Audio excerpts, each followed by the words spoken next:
బయటికి రాను. దాన్ని రాను. అక్క బయటికి రాను.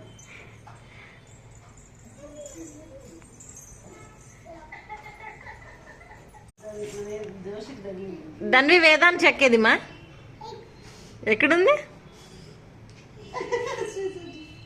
ఎక్కడుంది? పిలిచు అక్క దాదా అని.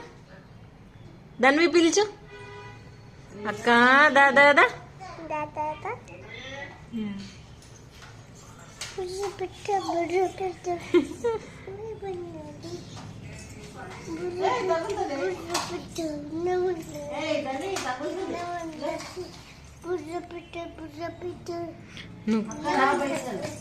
కింద స్పైడర్ ఉంటుంది, రా బయటికి. వేదాంచి కింద స్పైడర్ ఉంటుంది, రావే. సరిగా రా వేదాంచి, కింద తగులుతుంది. కదిలియద్దు మా కదిలియద్దు.